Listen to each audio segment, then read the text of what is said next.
He's the king of tech.eu, which has now privatized parts of the EU scene, right? Is that correct? Yeah, I guess. Yeah, I guess. I've been covering it for a decade now, which seems like a long time. Is it your first time in Sofia? It is not. Ah. I was here last year with you.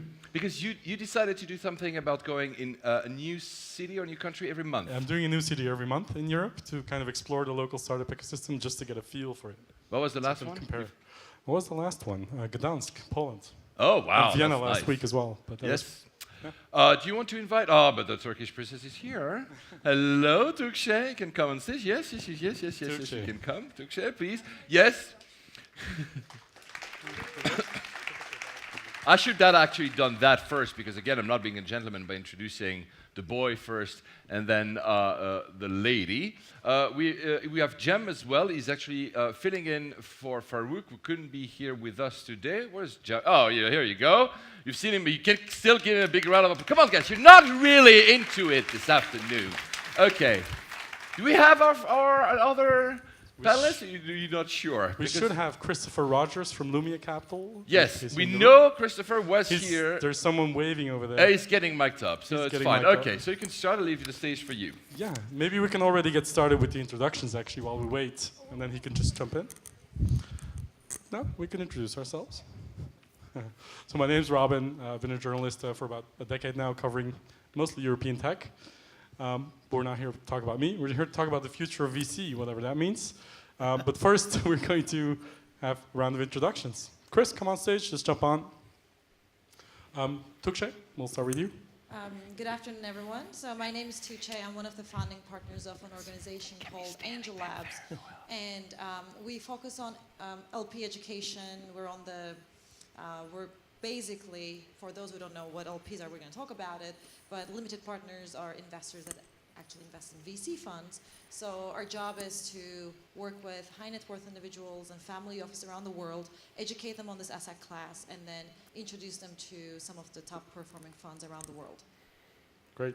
Jam. I'm an entrepreneur turned VC. I'm based in Istanbul. I'm Turkish, born and raised. Then lived in the States as an entrepreneur. After my exit, returned to Istanbul, started making angel investments. That turned into a bit of a track record. I raised my first fund about 3.5 years ago. It's a $150 million regional early stage technology VC fund focused on Turkey and Eastern Europe.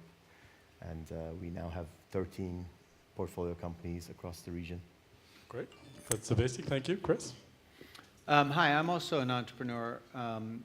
Founded a carrier in the US called Nextel, which we had a really nice exit, and have been doing venture for a while. Lumia, my fund, is based in San Francisco. We invest mostly in the US, but about 40% of our fund is outside investments, which include Southeast Asia, LATAM, MENA, and up through Turkey into Eastern Europe.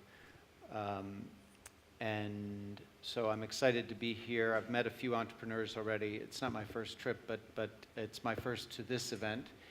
And I am intrigued. I'm looking around, and usually, well, I see one entrepreneur here. Usually when I sit in big tech groups like this, if I can see, I see everybody doing this. And I love that because, number one, I'm a wireless guy, and so that's money in the bank. But number two, it's a sign of a great entrepreneur. So if you're trying to be polite, stop and be an entrepreneur and get on your device while we're talking. Cool. Thank you. I love surprises. We have a last-minute addition to the panel, apparently. Yeah, I had to step in for someone who apparently couldn't make it. My name is Pavel.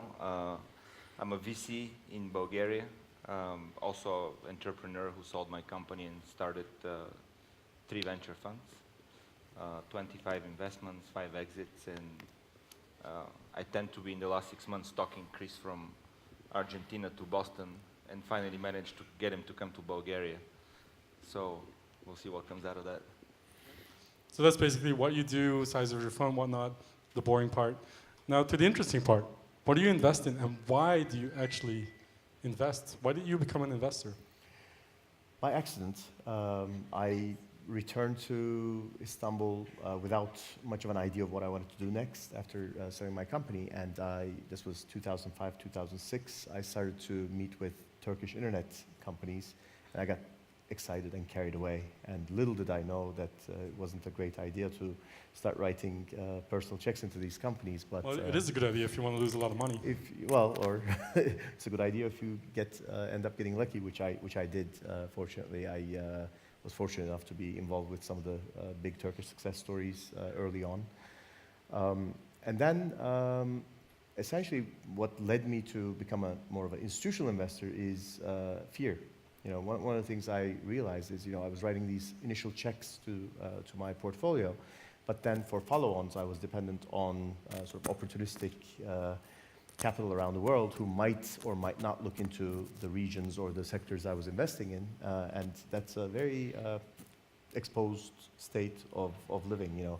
All of a sudden that you run out of runway, and there is no dedicated capital in the region for technology.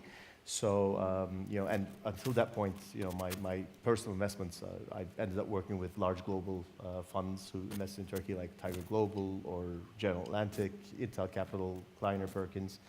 And with these guys, I felt that if their interest sort of wanes, then my companies will run out of money. And then my partners and I decided that it might be a good idea to end up raising up funds to make sure that these companies would continue supporting. Yeah, makes sense.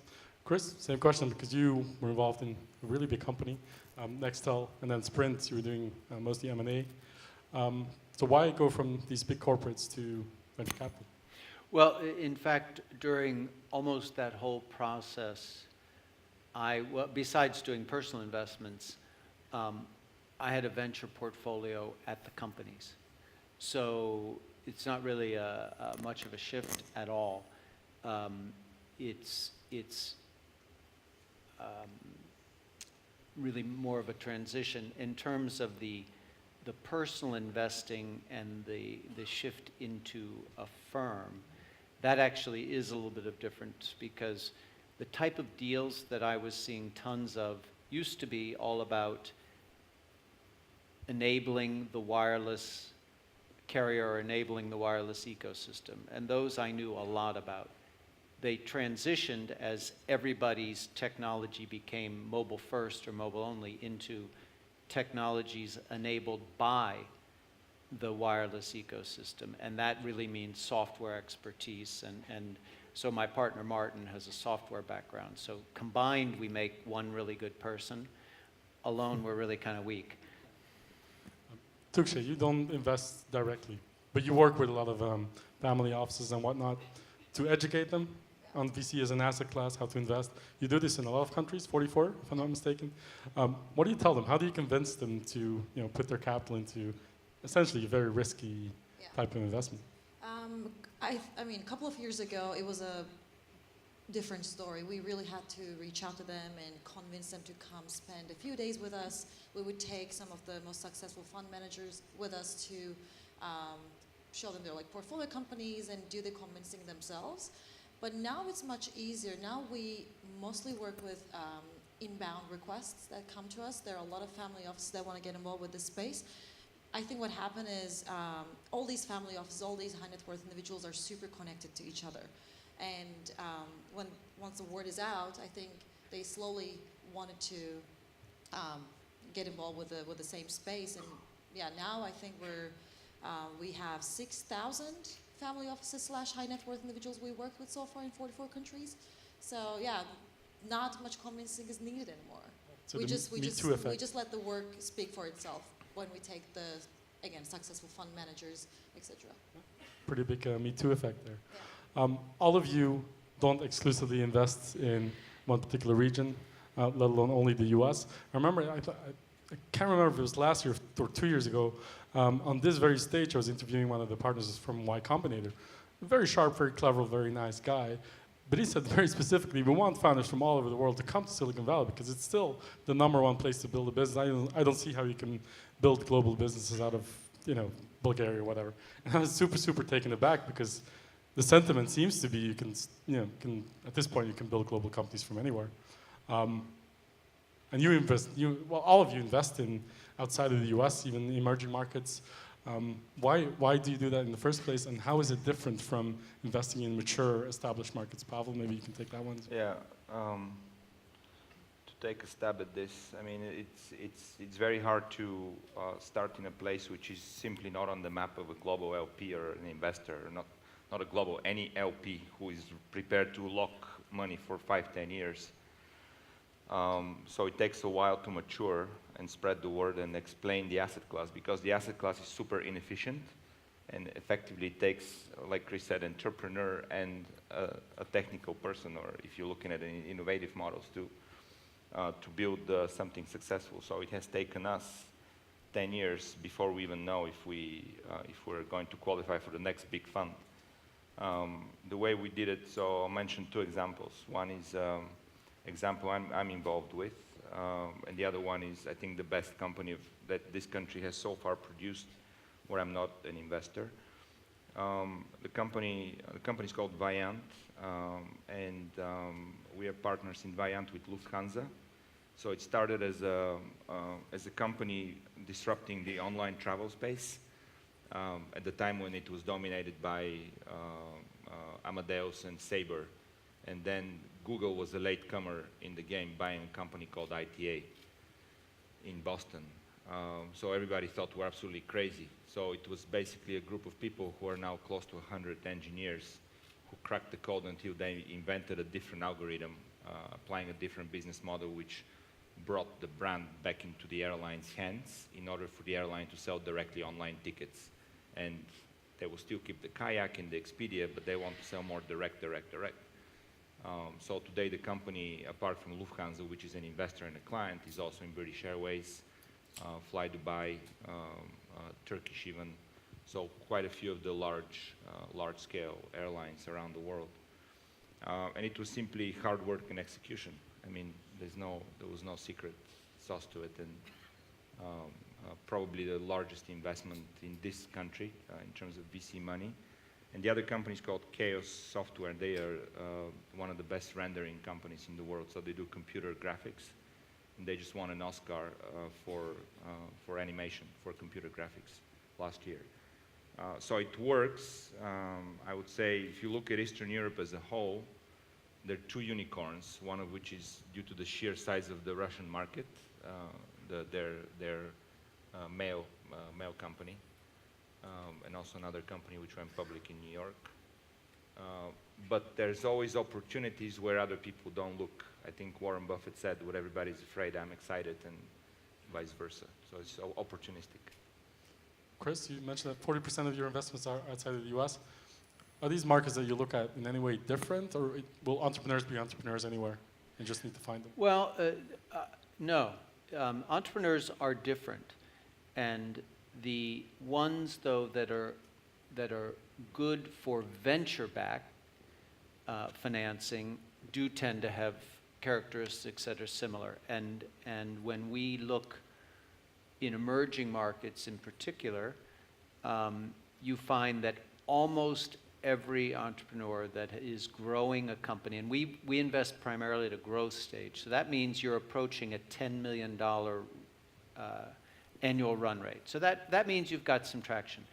These entrepreneurs, there's not a single one that I can think of that hasn't had some global experience. That global experience could be, I went to London School of Economics. It could be, my uncle lives in Ottawa and we spend every summer in Canada. It could be, I don't know what, but it is there.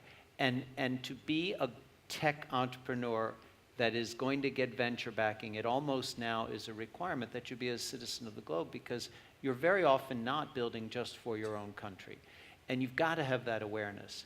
When we look at the best firms, even in Silicon Valley, which I think most people would still agree is the epicenter, they tend to be from somewhere around the globe. I mean, you don't get a lot of people that have just rolled in, as we would say, off the turnip truck, you know, from Minnesota or something. I mean, they all have some international scope. And the reason we do look outside the US is because by almost every measure, it's 90+%, 93 for some kind of transactions, e-commerce, whatever, of the internet is outside the US now. And that is inverted from 10 years ago. And that is striking. What's equally striking, and I mean, all these folks know that ecosystem, is how few US VCs do invest outside the US. That's the stunner. Not that there are good companies out there, but how few are out there seeking them. And it's changing a bit, but not fast enough. Not in relationship to where the dynamics have changed. And that's a good follow-up question for Tugce, because you work with a lot of funds and family offices that invest in these funds. Do you have these conversations as well? Do you try to open their eyes to what's happening in the rest of the world? Yes, and that's also a part of their like LP strategy, and sometimes like we would bring a lot of LPs to their table, and some of the LPs would require them or ask them to take a look at their home countries, etc. And many VC funds in Silicon Valley would say no. I mean, when you look at, I live in San Francisco as well, and when you look at majority of those funds, some of them would not even invest in New York. So it's, and Lumia is actually one of the very first funds, and one of the few. People ask me, I would get emails from entrepreneurs around the world, okay, we're actually looking at fundraising from the Valley, and we're opening a satellite office there. What firms should we talk to? And usually if you're at a later stage, I can't come up with any other fund outside of like Lumia right now. So yeah, so that is changing. And also one thing we see a lot from our LPs, a couple of years ago, they would only want to put money in Silicon Valley funds. That is probably one of the biggest changes we see in the trends among the limited partners we work with, because 2 years ago, they started talking about funds in London, Berlin, that they want to invest in, and now they're considering Asian funds, etc. So that's probably the most important change we see working with LPs. Jem, when I talk to people, and usually they're from the US or from Asia, and they look at Europe, they will know that Berlin, Stockholm, Paris, London, obviously, Tel Aviv, a little bit Barcelona, etc., or where it's moving and shaking. And then when they look at Central Eastern Europe, they tend to look at it as a whole, or Eurasia, or that region, and they look at it as sort of a homogeneous, I don't know, whole, but it's not. It's a patchwork of different countries, different regulations, different speed, different stages. So you're in this field very, very deeply. So what do you see? What are the differences that you see, and where do you think the most interesting countries in this region really are, and for what reason? I think that's a great question, and I think it's very much reflected in when we look at our portfolio today. It's reflected in our portfolio composition. First of all, in our region, we see that, I mean, excluding Russia, there's really two sort of large markets that are driven by a lot of consumer demand, Turkey and Poland. So when we look at our investment opportunities, we tend to have allocation for local businesses in those two markets. Maybe also Romania and Ukraine would fit in there. For companies that have to execute locally, usually taking models that have worked elsewhere, but sort of adapt them to the region's specific need. There's also a model that has produced very, very successful results. Allegro in Poland, had a $3.2 billion exit last year. It's essentially doing what eBay did in Poland and the region. So there's good precedent there. In Turkey, we've had large exits in similar models. In the rest of the region, we tend to focus more on more technology-driven B2B innovation. There's a very strong legacy of software engineering. Talent is very strong, and essentially, I mean, when I do look at our work versus our colleagues in places like Silicon Valley or London or Berlin, this region is so capital-starved for technology that you end up getting the luxury of having a bit of pick of the litter. Access is not an issue in our region, so we tend to back these ventures that are coming out of the region, rooted here, but going after a global opportunity. And a lot of times they tend to eventually move to the markets that are closer to their customers, be it Silicon Valley or London and whatnot. Yeah. Access to talent, for sure.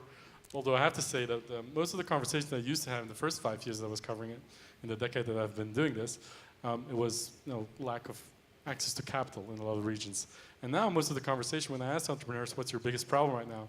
It's usually talent. Not necessarily technical, but senior management, sales, marketing, business development, people who've gone through the rounds of building products for 100 million, even 1 billion users. You don't really find that many in Europe yet. So the trick is, how do you convince people from the US to come over and actually do it for them? Or how do you breed success stories so you can have that cycle of people having that experience and starting their own companies and whatnot? So do you think this dynamic will eventually happen in Europe, that we have enough big companies to kind of create these virtuous circles? Well, I think first of all, it isn't. I think you also, when you're starting to play at that level, you need access to the CFOs and the CEOs also that have done it before or have some exposure to it, because you are going to be competing for funding or with companies that look similar on the highest global level. If you're looking to get financing from Rakuten or Alibaba or Google or something, you need to have every aspect of your business running at world class. And that is a talent attraction issue, and it remains an issue. Now, I was with a company from here in London actually they're from Varna, and a couple of weeks ago, and it's exactly their struggle. And they're getting some traction, mostly because of cost of living differential. And, but I'm not sure that that's quite enough to really think you're getting the world's best talent. But certainly it's a chink in the armor, and so it's going to come. Let's hope so. Do you also see this problem? So I would say almost all examples that I've seen here or in the region are teams which have relocated expats or local guys who are expats and then came back simply because of this expertise in execution, really, at the later stage. Because once the hardest thing is to get to the first million, get some market traction, get some validation. That's not over yet. Then you need to scale, and then you need capital, and you need more customers, and that's again more senior people that need to blend together and make it happen. And then you're talking about this escape velocity point where you can really just give them money and let them do what they're good at doing, because otherwise, to get involved in telling them what to do, it's just a pain, frankly speaking, and it's neither convincing for your LPs nor you don't want to meddle in the management and tell them what to do. So the examples are, I think it's becoming a bit more frequent here because the collapse of, there have been several collapses in cycles, which have driven people from out of America, for instance, or even Asia in some cases, back to Europe, Central Eastern Europe, and people just want to be with their family and friends. But those are still few and far apart. So we're nearing the end of our discussion. I want to get one more question in, which is, at tech.eu we track a lot of data on funding. What we notice is on the early stage is getting to a point where it's almost saturated in some parts, but at least it's not that much of an issue anymore anywhere in Europe to raise funding if you're early stage and you have decent people and a decent business model in the beginning. The problem occurs when you scale up and you go up to Series D and beyond that. There's a real gap, and we see that in the data. It's not just anecdotal.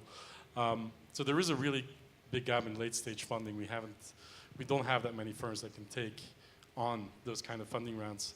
Although there's a lot of capital available in Europe, but it's mostly locked up in university endowments, the family offices, the pension funds, and it's been a real struggle to get that capital sort of unlocked and to VC and private equity. Do you see that phenomenon as well when you talk to all of these family offices and these LPs? How can we change that? How can we get more late stage funding here? We do have some university endowments in Europe, but I don't think we have them as many as we do in the United States. So I think that's probably one of the biggest differences. We need more universities getting behind venture capital and allocating more money for sure. The LPs we work with, usually well, in the past, the average check size would be somewhere between 1 million to 5 million, but now we have more corporations getting involved with the game, so I think that's gonna It's going to change the dynamic a little bit. Yes, we have CVCs that have their own venture capital groups, but some of them also take LP positions while running their own show under their own brand. So I think those are the things that are gonna change the game. But again, Europe is still very like small rounds, small exits kind of a market. So I think it's gonna take another like 5 to 7 years to change. And the funny thing is, a lot of people point to the European Investment Fund to kind of fill that gap or somehow, kickstart that movement. But I was talking to someone from the EIF, a friend of mine who works there, yesterday, just in Belgium, and he told me like our mission is actually to stop existing at some point. We don't want to be, the ones, pumping money into the system. We want, other people to step up, family offices, PE firms, pension funds, and whatnot. So let's hope that happens. We're out of time, unfortunately. Could go on for hours, but thank you very much for joining. Thank you. Thanks for the discussion.